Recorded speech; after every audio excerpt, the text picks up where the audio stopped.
So let's talk a little bit more about familiar pain being unfamiliar peace. So your body's going to choose the familiar path. Your body is going to choose the familiar pain, the familiar habits. What has Brandy been doing for years and years and years? Great, comfortable, cool. She needs to keep doing that because that's what we're used to. This is how we operate. This is how we go. Even if the way that I feel is not peaceful, not happy, not fulfilled, all of those things, my body prefers it because it knows how to operate, right? It knows how to operate in chaos, even. People can become comfortable in chaos. Like, I'm laughing because, like, it's so true.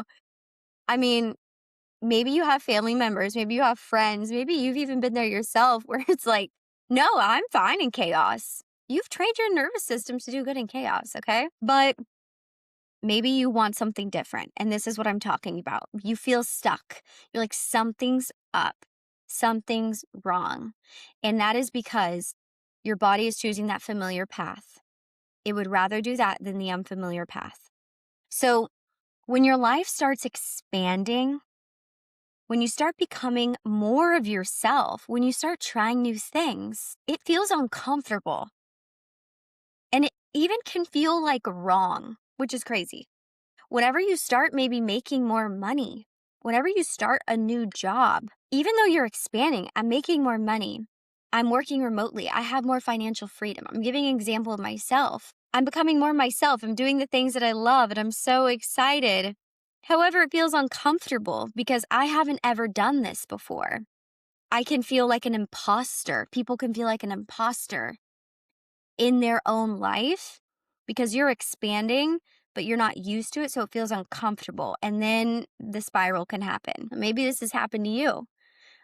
Or maybe you're like having some aha moments of like, okay, maybe this is why I'm feeling stuck because I'm in something new or I want something new, but I'm scared to do it. So I'm just giving background on why you might be feeling stuck. Whenever you are trying a new path or you want something different for yourself, but it feels uncomfortable, it feels scary, it feels overwhelming, exhausting, all these things. Natural, first of all. And this is when most people will turn on themselves. This is when most people will avoid themselves and their desires and what they actually want. It feels too hard. And that is 100% valid. It does feel hard. Whenever you feel stuck, it sucks. And you're like, you know what? I'm just going to sit in this suckness and this stuckness rather than changing and trying something new and getting myself out of this funk and going towards what I actually want to go towards. You'll sabotage it for yourself because it's so uncomfortable. So, how can we get through this? So we talked about kind of the background on stuckness. And like I said, it might be something super deep, but it also might be something a little bit smaller, a little misalignment. Wherever you are on the spectrum, I'm going to give you tips on how to overcome it.